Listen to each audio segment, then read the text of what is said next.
ಪುಕ ಅಂತಿದೆ. ಸಹಜ, ಈ ನನ್ನ ಪರಿಸ್ಥಿತಿಲಿರೋರಿಗೆ ಪುಕ ಅನ್ನೋದು ಸಹಜ. ಹಾಗಾಗಿ ಪ್ರಥಮತಃ ನಿರ್ಮಾಪಕರಿಗೆ ಶಿರಸಾಷ್ಟಾಂಗ ನಮಸ್ಕಾರಗಳನ್ನು ತಿಳಿಸ್ತಾ, ಯಾಕೆಂದರೆ ಕೆಟ್ಟ ಕಾಲಘಟ್ಟ ಅಂತಲೂ ಹೇಳೋಕ್ಕಾಗಲ್ಲ, ಅತ್ಯದ್ಭುತ ಕಾಲಘಟ್ಟ ಅಂತಲೂ ಹೇಳೋಕ್ಕಾಗ್ತಿಲ್ಲ ಅಂಥ ಸಂದರ್ಭದಲ್ಲಿ ನಾವಿದ್ದೀವಿ. ಇವಾಗ ಕೇಳಿದಾಗ ಯಾವುದಕ್ಕೂ ಇಲ್ಲ ಅನ್ನಲಿಲ್ಲ. ನನಗಿದು ಬೇಕು ಸರ್, ನನಗೆ ನಮ್ಮ ಪ್ರದೀಪ್ ಅವ್ರು ಹೇಳಿದ ಹಾಗೆ ಬಾಂಬೆ ಜಯಶ್ರೀ ಹಾಡಿಸ್ಬೇಕು ಸರ್, ಹಾಡಿಸಿ. ಮಂಗಳೂರು ಕೇಳಿ ಹಾಡಿಸ್ಬೇಕು, ಹಾಡಿಸಿ. ವಿಜಯ್ ಪ್ರಕಾಶ್ ಅವರು ಹಾಡಿಸಿ. ಇಷ್ಟೆಲ್ಲ ಸ್ವತಂತ್ರ ಕೊಟ್ಟಿದ್ದಾರೆ. ಆ ಸ್ವತಂತ್ರವನ್ನು ಯಾವುದೇ ಕಾರಣಕ್ಕೂ ದುರ್ಬಳಕೆ ಮಾಡಿಕೊಂಡಿಲ್ಲ. ಹಾಗಾಗಿ ಒಬ್ಬ ನಿರ್ಮಾಪಕನಾಗಿ ನಾನು ಬಹಳ ಪ್ರೀತಿಸುವಂತಹ ವ್ಯಕ್ತಿ. ಜೊತೆಗೆ ಅವರಲ್ಲಿ ಒಬ್ಬ ಒಳ್ಳೆಯ ಸ್ನೇಹಿತನನ್ನು ನಾನು ನೋಡ್ತೀನಿ. ನಾನು ಬಹಳ ಇಷ್ಟಪಡುವಂಥ ವ್ಯಕ್ತಿ ಕೂಡ ಅವರು. ಇಬ್ಬರಿಗೂ ತುಂಬ ಸರಿಸಮಾನವಾಗಿ ಕಾಲು ಎಳೆದಿದೆ ಅವರಿಗೆ, ನಮಗೆ.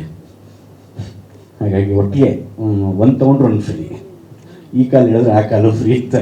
ಆ ಮಟ್ಟದಲ್ಲಿ ಇಬ್ಬರದ್ದು ಕಾಲು ಎಳೆದಿದೆ. ಹಾಗಾಗಿ thank you so much sir ಈ ಅವಕಾಶಕ್ಕೆ. ಆ್ಯಂಡ್ ಮೂಲತಃ ರಾಜು ಹೇಳಿದಾಗೆ ನಾನು ರಂಗಭೂಮಿಯವರಾಗಿರೋದ್ರಿಂದ ಒಂದೊಳ್ಳೆ ಕಥೆ ಬೇಕು ಅಂತ ನನ್ನ ಸ್ನೇಹಿತನ ಕೇಳಿದೆ. ಹೊರತಾಗಿರೋದೇನಾದ್ರು ಮಾಡೋಣ ಬುದ್ಧಿ, ಸುಮ್ಮನೆ ಅದೇ ಲವ್ ಸ್ಟೋರಿ ಆಗಲಿ ಹೊಡೆದಾಟದಾಗಲಿ ನಮಗೆ ಬರೋಲ್ಲ, ಯಾಕೆ ಬೇಕು ಅವೆಲ್ಲ ಮಾಡೋಣ ಅಂತಂದ್ರೆ. ನಾನು ಒಂದು ಒಳ್ಳೆ ಸಬ್ಜೆಕ್ಟ್ ಇದೆ ಮಾಡೋದು, ತುಂಬ ಸ್ಕ್ರಾಚಲ್ಲಿ ಇತ್ತು, ಇಷ್ಟಿತ್ತು ಅದನ್ನು.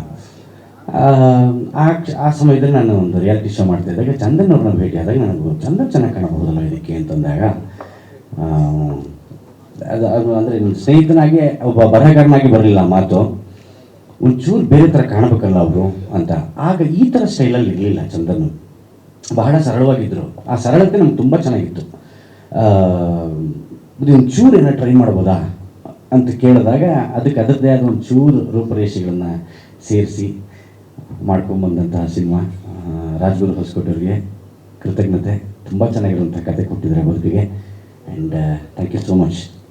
ಅದರ ನಂತರ ನನ್ನ ಸ್ನೇಹಿತರು ಒಬ್ಬರು ಪ್ರವೀಣ್ ಅವ್ರನ್ನ ನಾನು ಅಣ್ಣ ಅಂತ ಕರಿತೀನಿ. ಹಾಗಾಗಿ ಸಂಗೀತದ ದುರೈರು ಬಹಳ ಚೆನ್ನಾಗಿರುವಂತಹ ಸಂಗೀತವನ್ನು ಮಾಡಿದ್ದಾರೆ. ನಾನು ಕೇಳಿದಾಗೆಲ್ಲ ಪಾಪ ಹಿಂಸೆ ಕೊಟ್ಕೊಂಡು ಅದು ತಿರುಗಿಸೋಣ ಅದು ಚೇಂಜ್ ಮಾಡೋಣ ಅಂತ ಪಾಪ ಅವ್ರಿಗೂ ತುಂಬ ಹಿಂಸೆ ಕೊಟ್ಟಿದ್ದೀನಿ. ಅದಕ್ಕೂ ಎಲ್ಲವನ್ನು ಮೀರಿ ಮಾಡೋಣ ಅಂಥೇಳಿ ಸಮಯ ತಗೊಂಡದನ್ನು ಮಾಡಿದರೆ. So thank you so much ಇಬ್ಬರಿಗೂ. ಸಹಕಲಾವಿದರು ಬಂದರೆ ನಮ್ಮನ್ನು ಸಹಕಲಾವಿದರು ಪೈಕಿಗೆ ಸೇರ್ತಾರೆ. ನಾನು ತುಂಬ ಮುಖ್ಯವಾಗಿ ನಾನು ಸಹಕಲಾವಿರ ಪೈಕಿಗೆ ಸೇರೋನು, ಅಥವಾ ಸಪೋರ್ಟಿಂಗ್ ಆರ್ಟಿಸ್ಟ್ ಅಂತೀವ, ಅಥವಾ ಆ ವರ್ಗಕ್ಕೆ ಸೇರುವಂಥವನು ಆದ್ದರಿಂದ ನನಗೆ ಅವರ ಒಂದು ಕೆಲಸಗಳು ಭಾಳ ಮುಖ್ಯ ಆಗುತ್ತೆ. ಮಂಜು ಪಾವಗಡೆ ಬರ್ತೀನಿ ಅಂತಂದ್ರೆ ಏನಾಡೋಣ ಅಂತಂದ ಬಂದ ತಕ್ಷಣ ಗಗ್ಗರಧ್ವನಿನಲ್ಲಿ, ಹ್ಞೂ ಅಣ್ಣ ಇದು ಹಿಂಗೆ ಮಾಡ್ಬೇಕು ಮಾಡ್ಬೇಕಣ್ಣ, ಹಿಂಗೆ ಆಗುತ್ತಾ, ಓಕೆ ನಾನು ಹಿಂಗೆ ಅಂತಂದೆ. ಸಾಕಾಗೈತ ಕಣ ಮಾಡೋಣ ಅಂತಂದ ಒಂದು ರೌಂಡು. ಸರಿ ಆಯ್ತಪ್ಪ ಹಿಂಗೆ ಆಯಿತು ಅಂತಂದೆ. ಮಾಂತೇಶ ಹೇಳೋಣ ಅಂತ ಅವನು ಬೇರೆ ಥರ. ಇನ್ನೊಂದು ಪಕ್ಕ ಇರೋನು ಕೆಳಗಡೆ ವಯಸ್ಸಲ್ಲಿ ಮಾತಾಡ್ತಾನೆ, ಏನು ಅಂತಾನೆ ಅವನು. ಸೊ ಬರೀ ನೀವು ಸಿಕ್ಕಿದವರೆಲ್ಲ ಇಂಥವ್ರೇನೆ, ಅದಕ್ಕೆ ಸಿನಿಮಾದಲ್ಲೂ ಹಾಕೊಂಡ್ಬಿಟ್ಟಿರಿ, ಇಲ್ಲೋಲ್ಲ ಇಂಥವೇನೆ, ಏನು ಮಾಡಲಿ ಅಂತ. ಸೊ ಪ್ರತಿಯೊಂದು ಇದರಲ್ಲೂ ಒಬ್ಬೊಬ್ಬರು ಒಂದೊಂದು ಥರ ಬರ್ತಾ ಹೋಗ್ತಾರೆ. ರಜನಿಕಾಂತ್ ನಟನ ಅವನು ಕೂಡ ಅತ್ಯದ್ಭುತವಾಗಿ ಅಭಿನಯಿಸಿದ್ದಾರೆ. ಆ್ಯಂಡ್ ಮಂಡ್ಯ ರಮೇಶ್ ಅವರು ಏನು ಬೇಕು ಗೆಳೆಯ ಹೇಳೋ ಅಂತಂದರು. ಅದೊಂದು ಪ್ರತ್ಯೇಕವಾದಂತಹ ಅತ್ಯದ್ಭುತ ನಟ ಸಾಲಕ್ಕೆ ಸೇರುವಂಥ ವ್ಯಕ್ತಿ. ಜೊತೆಗೆ ಡಾಕ್ಟರ್ ತಾರಾ ಅನುರಾಧ ಅವರು ಬರ್ತಾರೆ. ಅವರೊಂದು ಅತ್ಯದ್ಭುತವಾದ ಕ್ಯಾರೆಕ್ಟರ್ ಮಾಡಿದ್ರು. ಮಗ ನಾನು ಈ ಥರದೊಂದು ಮಾಡಿಲ್ಲಕ್ಕಂತ ನಾನು ಈ ಥರ ಒಂದು ಸಿನಿಮಾ ನಾನು ಅಂತಂದಿದ್ರು. ಇವಾಗ ನಾವೇನೇ ಹೇಳಿದ್ರು ಸಿನಿಮಾ ಪರವಾಗಿ ಮಾತಾಡ್ತೀವಿ, ಅತಿಶಯೋಕ್ತಿ ಅಂತ ಅನಿಸುತ್ತೆ, ಬಟ್ ಅವ್ರು ಹೇಳಿರೋದನ್ನು ಪ್ರಸ್ತಾಪ ಮಾಡ್ತಾ ಇದ್ದೀನಿ. ಬಟ್ ಅವ್ರು ಈ ಥರ ಕ್ಯಾರೆಕ್ಟ್ರು ಒಂದು ವಿಶೇಷ ರೀತಿಯಲ್ಲಿ ಕಂಡು ಯಾವ ಸಿನಿಮಾನು ಮಾಡ್ದಂಗೆ ನಾನಂತೂ ಕಂಡಿಲ್ಲ. ದತ್ತಣ್ಣ ಬಂದರು, ಒಂದು ದಿವಸ ಬರಬೇಕು ಸರ್ ನೀವು ಅಂತ ಹೇಳಿದಾಗ ಏನು ಮಾಡಬೇಕು ಅಂತಂದರು. ಹಿಂಗೆ ಮಾಡಬೇಕು ಅಂತಂದೆ. ಚೆನ್ನಾಗಿದೆ ಕಣಯ್ಯ, ಯಾವಾಗ ರಿಲೀಸ್ ಮಾಡ್ತೀಯಾ ಅಂತಂದು. ಸದ್ಯದಲ್ಲಿ ಮಾಡ್ತೀನಿ ಸರ್ ಅಂತಂದೆ. ಸೊ ಎಲ್ಲರೂ ಬರಬೇಕಾಗಿತ್ತು. ಇವತ್ತು ಕಾರಣಾಂತರಗಳಿಂದ ಅಷ್ಟೊಂದು ಜನ ಶೂಟಿಂಗಲ್ಲಿರೋದ್ರಿಂದ ಸಾಕಷ್ಟು ಕಲಾವಿದರು ಬರೋಕ್ಕಾಗಲಿಲ್ಲ. ಒಂದೇ ಒಂದು ಸೀನಿಗೆ ನನ್ನ ಸ್ನೇಹಿತ ವಿನಯ್ ಶೇಷಾದ್ರಿ ಕೂಡ ಆ್ಯಕ್ಟ್ ಮಾಡಿದ್ದಾನೆ. So thank you so much. Chandan ಅವರು ಬಂದಾಗ ನನಗೆ ಅನ್ನಿಸ್ತು, ಇವ್ರನ್ನ ಅಂದರೆ ನಿರ್ದೇಶಕನಾಗೂ ಕೂಡ ಅಲ್ಲಿ ನನ್ನ ಸ್ನೇಹಿತನಾಗೂ ಕೂಡ ಅದೇ ಅನ್ನಿಸ್ತು ನನಗೆ, ಏನು ಬದಲಾವಣೆ ಮಾಡ್ಬೋದು ಇವರಲ್ಲಿ ಅಂತ. ಇವರು ಕರಾರುವಕ್ಕಾಗಿ ನನಗೆ ಇವರು ರೆಟ್ರೋ ಪಾತ್ರಧಾರಿಯಾಗಿ ಕಾಣಿಸ್ತಾ ಇದ್ದಾರೆ, ಆದರೆ ಏನು ಚೇಂಜ್ ಮಾಡ್ಬೋದು ಅಂತದ್ದು ಒಂದೇ ಒಂದು ಚೇಂಜ್ ಆಗಬೇಕಾಗಿದ್ದು ಆ್ಯಟಿಟ್ಯೂಡ್ ಒಂದೇ ಒಂದು ಬೇಕಾಗಿತ್ತು. ಆ ಆ್ಯಟಿಟ್ಯೂಡ್ಗೋಸ್ಕರ ನಾವು ಒಂದು 15ರಿಂದ 20 ದಿವಸ ವರ್ಕ್ಶಾಪ್ ಮಾಡಿದ್ವಿ. ಒಬ್ಬ ಮಾಮೂಲಿಯಾಗಿ ಹೇಗೆ ನಡ್ಕೊಂಬರ್ತಾನೆ ನೀವು ಹಾಗೆ ನಡ್ಕೊಂಬರ್ಬಾರ್ದು, ಒಬ್ಬ ಹೆಂಗೆ ನಡ್ಕೊಂಬರ್ಬಾರ್ದು ಅಂತ ಅನ್ಸುತ್ತೆ ನಿಮಗೆ, ಬೇಕಾದ್ರೆ ಹಂಗೆ ನಡ್ಕೊಂಬನ್ನಿ. ಎಲ್ಲ ಪರ್ಮುಟೇಷನ್ಸ್ ಕಾಂಬಿನೇಷನ್ಸ್ನ ಚೇಂಜ್ ಮಾಡಿ ನೀವು ನೋಡಿದ ಹಾಗೆ ಈಗ ಹೆಂಗೆ ಮಾಡಿದರೆ ಅಟ್ ದ ಮೋಸ್ಟ್ ಬಂದಿರುವಂತಹ ಒಂದು ಪ್ರಶ್ನೆ ನನಗೆ, ತಂದೆ ನನಗೆ ಆ್ಯಕ್ಟಿಂಗ್ ಬರುತ್ತಾ ಮಾಡ್ತಾರಾ ಅಂತ. ನೋಡಿ ಸರ್ ನಮ್ಮ ಸಿನಿಮಾ ನೋಡಿ ಸರ್ ನೀವು, ಅದೊಂದು ಒಳ್ಳೆ ವರ್ಗಕ್ಕೆ ಸೇರುವಂತಹ ನಟನಾಗ್ತಾನೆ ಆತ ವ್ಯಕ್ತಿ, ಖಂಡಿತವಾಗ್ಲೂ ಅದ್ರ ಬಗ್ಗೆ ಯಾವ ಸಂಶಯನೂ ಬೇಡ ನಿಮಗೆ. ಒಂದು ಒಳ್ಳೆ ನಟನಾಗುವಂತಹ ಎಲ್ಲ ಲಕ್ಷಣಗಳು ಆತನಲ್ಲಿದೆ.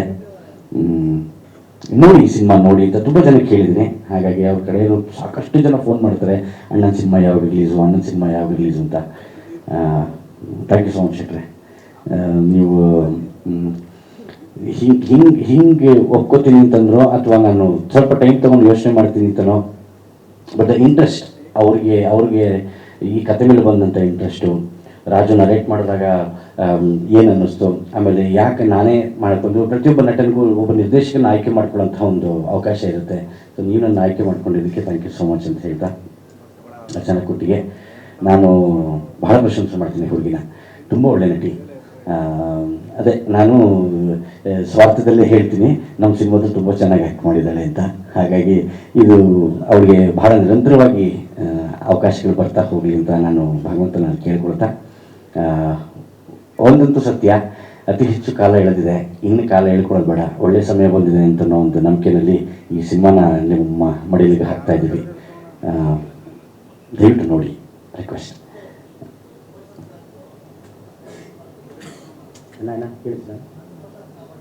ಹಾಂ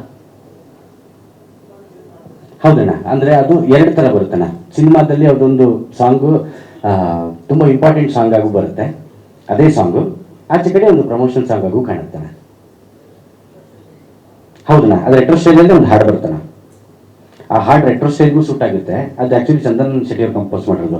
ಅದು ರೆಟ್ರೋ ಸ್ಟೈಲ್ಗೂ ಸೂಟ್ ಆಗುತ್ತೆ, ಆಧುನಿಕಕ್ಕೂ ಸೂಟ್ ಆಗುತ್ತದು. ಆ ಥರ ಸಿನಿಮಾ, ಆ ಥರ ಹಾಡು ಆಗುತ್ತದು.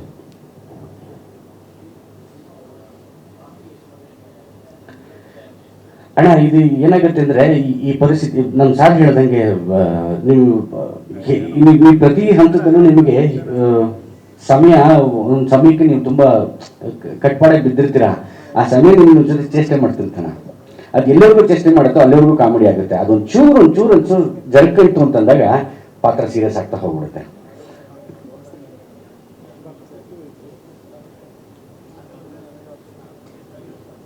ಅಣ್ಣ ಏನಾಗುತ್ತೆ ಅಂದರೆ ರೆಟ್ರೋ ಪ್ಯಾಟರ್ನ್ಗೆ ಹೋಗಬೇಕು ನಾವು. ನೀವು ನಮ್ಮ ಪೋಸ್ಟರ್ಗಳು ನೋಡ್ತಾ ಇದ್ರೆ ನಿಮ್ಗೆ ಗೊತ್ತಾಗಿರುತ್ತೆ. ಐ ವಾಂಟೆಡ್ ದಿಸ್ ಅಂದರೆ ನೀವು ಹಿಂಗೆ ಕಾಣಬೇಕು ಅನ್ನೋ ಒಂದು ಉದ್ದೇಶ ಆಗಿತ್ತು. ರೆಟ್ರೋ ಎಲ್ಲರೂ ಬಂದ ತಕ್ಷಣ ನಿಮಗೆ ಪದರವಾಗಿ ಹಳೆ ಕಾಲದ ರೀಲಲ್ಲಿ ಹೆಂಗೆ ಶೂಟ್ ಮಾಡಿರ್ತಾರೆ ಹಾಗೆ ಕಾಣಿಸ್ಬೇಕು ಅನ್ನೋದು ಉದ್ದೇಶ ಆಗಿತ್ತು. ಪ್ರಮೋಷನ್ ಆ್ಯಕ್ಟಿವಿಟೀಸಲ್ಲೂ ಹಾಗೆ ಮಾಡ್ಕೊಂಡು ಬರ್ತಾ ಇದ್ದೀವಿ. ಎಲ್ಲ ಕಡೆನೂ ಹಾಗೆ ಕಾಣಿಸ್ಬೇಕು ನಿಮಗೆ ಅನ್ನೋದು ನಮ್ಮ ಉದ್ದೇಶ ಆಗಿತ್ತು. ಅದೇ ಉದ್ದೇಶಕ್ಕೇ ಫುಲ್ ರೆಟ್ರೋ ಪ್ಯಾಟರ್ನ್ಗೆ ಹೋಗಬೇಕು. ರೆಟ್ರೋದಲ್ಲಿ ಏನೇ ನಾವು ನೋಡಿದ್ವಿ, ಒಂದು ಹಳ್ಳಿಗೆ ಹೋದಾಗ ಏನೇನು ಆಗ್ತಿತ್ತು ನಮಗೆ, ಯಾವ್ಯಾವ ಥರ ಹುಡುಗರು, ಯಾವ ಥರ ಒಂದು ಮಕ್ಕಳು ಬಂದು ನಮ್ಗೆ ಚೇಷ್ಟೆ ಮಾಡೋರು, ಯಾರು ನಮ್ಮ ಕಾಲಿಡೋರು, ಅವರೆಲ್ಲರೂ ತಗೊಂಬರುವಂತಹ ಪ್ರಯತ್ನ ಮಾಡಿದ್ದೀವಿ ಅಣ್ಣ.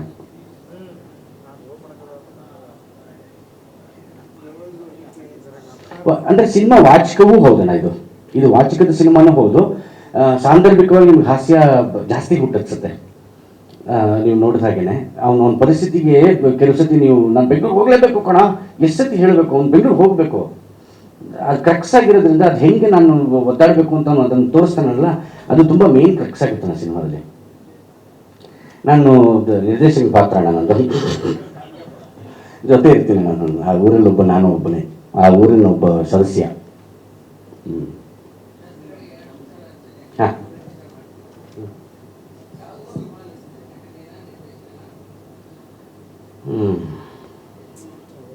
ತಡವಾಗಿ ಬಂದು ಹಾಕ್ಕೊಂಡ್ರಿ ಅಂತ. ನಟನೆ ಸೋಂಬೇರಿ ಕೆಲಸ ಅಂತ ನನ್ನ ಅಭಿಪ್ರಾಯ ವೈಯಕ್ತಿಕವಾಗಿ. ಕರೆದಾಗ ಹೋಗಿ ಅಭಿನಯ ಮಾಡಬರೋದು ಅನ್ನೋದು ನಿರ್ದೇಶಕರ ಜವಾಬ್ದಾರಿ ಬೇರೆ ಥರ ಇರ್ತಾನೆ. ಪ್ರೊಡ್ಯೂಸರ್ಗೆ ನಟನಾಗಿ ನಾನು ಸೋಂಬೇರಿ ಆಗ್ತೀನಿ. ನಾನು ನಟ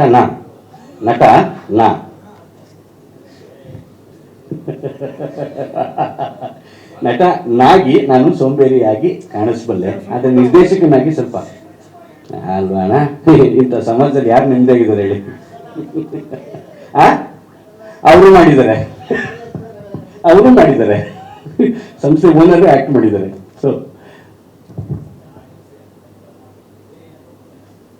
ಅಣ್ಣ ತುಂಬ ಆ ಥರದ್ದು ಸಾಕಷ್ಟು ಪ್ಲಾನ್ ಮಾಡ್ತಾ ಇದೀವಿ ಅಣ್ಣ. ಅಂದರೆ ಜನಗಳನ್ನ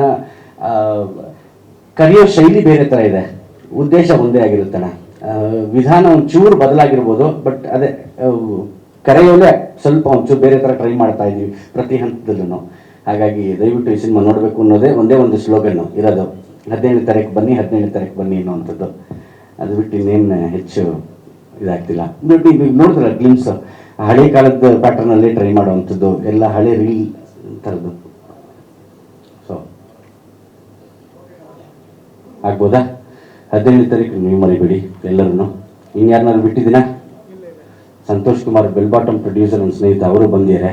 ನನ್ನ ಕರೆಗೆ ಹೋಗ್ಬಿಟ್ಟು ಬಂದಿದ್ದಕ್ಕೆ ಧನ್ಯವಾದಗಳು. ಸೊ ಹಾಗಾಗಿ ಸರ್ ನಮಸ್ಕಾರ ಸರ್. ಸೊ ಎಲ್ಲರಿಗೂ ಥ್ಯಾಂಕ್ ಯು ಸೋ ಮಚ್ ಅಂತ ಹೇಳ್ತಾ, 17ನೇ ತಾರೀಕು ಸಿನಿಮಾ ರಿಲೀಸು. ಅತಿ ಹೆಚ್ಚು ಜನ ಬಂದು ಈ ಸಿನಿಮಾನ ಗೆಲ್ಲಿಸ್ಬೇಕು ಅಂತ ತಮ್ಮಲ್ಲಿ ಕಳಕಳಿಯ ಮನವಿ. ನಂಬುವೇನೆ ಗುರುರಾಯ ಅಣ್ಣ, ನಿಮಗೆ ಥ್ಯಾಂಕ್ ಯು.